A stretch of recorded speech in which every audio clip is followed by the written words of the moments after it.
ભાવનગરના Vartej police station હદ વિસ્તારમાં ચકચારી રબારી સમાજના યુવકની હત્યાના કેસ મામલે નવો વળાંક સામે આવ્યો છે, જેમાં એસપી ઘનશ્યામ ગૌતમ દ્વારા ખુલાસો કરવામાં આવ્યો છે। આ કેસમાં 2 આરોપીઓની ધરપકડ થઈ છે, જ્યારે અન્ય 2 આરોપીઓને પકડવા માટે પોલીસે તપાસના ચક્ર ગતિમાન કર્યા છે। ત્યારે શું કારણ આપી રહ્યા છે એસપી, આ ઘટનામાં વિગતે વાત કરીએ। વૈષ્ણવજન તો તેને કહીએ જે પીડ પરાઈ જાનાને રે। નમસ્કાર દર્શક મિત્રો, નવજીવન ન્યૂઝમાં આપનું સ્વાગત છે। હું છું ફૈઝાન। ભાવનગરના વર્તેજ પોલીસ સ્ટેશન હદ વિસ્તારમાં થોડાક દિવસ પહેલાં એક હત્યાનો બનાવ સામે આવ્યો હતો, જેમાં સરા જાહેરમાં એક રબારી સમાજના યુવકની હત્યા કરી દેવામાં આવી હતી, જેમાં કાયદો અને વ્યવસ્થાની સ્થિતિ સામે એક મોટો સવાલ પણ ઉઠ્યો હતો, જેમાં પ્રેમ સંબંધમાં હત્યા થઈ હોય તેવું કહેવાય રહ્યું હતું। વાત એવી હતી કે 2024ની આસપાસ રવિ રબારી હે મુન્ના નામનો જે વ્યક્તિ છે તેની પુત્રી સાથે પ્રેમ સંબંધ કરીને કોર્ટ મેરેજ લગ્ન કર્યા હતા। આ વસ્તુ મુન્નાને ગમી નહોતી ને છેલ્લા 2 વર્ષથી આ બાબતે મનદુખ ચાલી રહ્યું હતું, જે બાબતને લઈને મુન્ના પોતાના અન્ય સાગરીતો સાથે મળે છે ને વર્તેજ પોલીસ સ્ટેશન હદ વિસ્તારમાં થોડા દિવસ પહેલાં જ્યારે રવિ રબારી છે તે પોતાને એક્સેસ લઈને પસાર થઈ રહ્યા હતા, આ દરમિયાન તેમને આંતરવામાં આવે છે ને ત્યારે બાદ આડેધડ છરીના ઘા ઝીંકીને તેમને પતાવી દેવામાં આવે છે। આ ઘટનાથી ઘેરા પ્રત્યાઘાત પડ્યા છે અને આ મામલાને લઈને એસપી ઘનશ્યામ ગૌતમે પણ ખુલાસો કર્યો છે। આ કેસમાં 2 આરોપીઓને પોલીસે ઝડપી લીધા છે, જ્યારે મુખ્ય સૂત્રધાર મુન્નાને પકડવા માટે હાલ પોલીસની ટીમ કામ કરી રહી છે। ત્યારે શું ખુલાસો થયો છે તે સાંભળો। हाँ सर, युवक की करपीण हत्या करवामां આવી છે, શું સમગ્ર વિગત છે? कल वर्तेज पुलिस स्टेशन के वाड़ूगढ़ विस्तार में एक रवि नाम के युवक का 29 वर्ष का जो है उसकी हत्या की थी, निर्मम हत्या की थी, जिसमें जो है हमने सुबह एफआईआर दाखिल करी। कल हमने जो है उसका लाश का हमने कब्जा लिया, उसके बाद हमने इंक्वेस्ट किया, उसके बाद जो है 3 टीम मैंने बनाई, उसके बेसिस पे हमने जो है सारी कार्रवाई करी।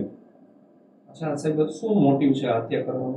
अभी तक की जानकारी जो हमने जुटाई है उसके बाद हमको ये मालूम पड़ा है कि ये जो मर्डर जनार है रवि, इसका जो है लव रिलेशन अभी तक हमको जानने को मिला है महेश उर्फे मुन्ना की बेटी के साथ। और इसके बाबत जो है अभी तक ये जानने को मिला है कि महेश जो है वो इस चीज़ से खुश नहीं थे, इसलिए जो है ये सारी प्लानिंग रच के इन्होंने इस हत्या को अंजाम दिया। अच्छा साहब, કેટલા આરોપી હતા મારવા? मारवा में 3 आरोपी था और 1 आरोपी जो है आ प्लानिंग में था खरेखर। अच्छा साहब, કાવતરું ક્યાં રહીશું છે આરોપી? अभी तपास चालू है। अच्छा सर, કેટલા आरोपी टोटल છે? अभी हमारे टोटल नाम अभी तक आज हमने जो है अटक की कार्रवाई 2 आरोपियों की चल रही है, जिसमें हमने जो है रवि उर्फ ये हरीश उर्फे हरी और किशोर उर्फे किशन को जो है इसकी जो है अरेस्ट की कार्रवाई चल रही है। और अभी तक हमने जितना इंटरोगेट किया इनको, प्राइमरी इंटरोगेशन के बेसिस पे हमको ये जानने को मिला है कि इसमें तीसरा आरोपी भी है जिसका नाम रोहित है, तो इस पे हमारी टीम अभी लगी हुई है। अच्छा सर, मुख्य आरोपी कौन है? अब ये तो जब सारे आ जाएंगे और क्रॉस इंटरोगेशन और वो सब होगा तो exactly how they planned and how they implemented and what they did वो हम आइडेंटिफाई करेंगे।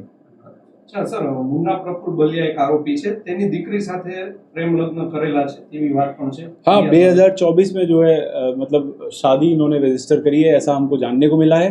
और ये मरने वाले की माता श्री ने जो है अपनी एफआईआर में भी ये चीज़ लिखाई है। अच्छा सर, आरोपी છે તેને ત્યાં કામ કરતો હતો મૃતક? हाँ, ये ड्राइवर तरीके काम करता था। सर, वीडियो जो वायरल जो છે તેમાં 4 વ્યક્તિઓ છે તે મારતા દેખાઈ રહ્યા છે, એવું બધું શું કહેશો? अभी तो इसका संज्ञान लेंगे और जो तपास बनती है वो अपन इसमें करेंगे, पर अभी तक जो है 2 आरोपी हमने मतलब अरेस्ट करने की प्रक्रिया चालू है, तीसरे का नाम खुल चुका है और जो भी होगा वो बताया जाएगा।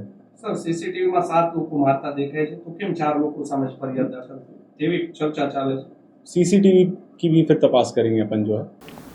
આપણે સાંભળ્યા હતા ભાવનગરના એસપી ઘનશ્યામ ગૌતમ, તેઓ કહી રહ્યા છે આ ઘટનામાં પોલીસ ઊંડાણપૂર્વક તપાસ કરી રહી છે, એક એંગલ તપાસવામાં આવ્યા છે ને આરોપીને પકડવા માટે તપાસના ધમધમાટની શરૂઆત ચાલુ છે।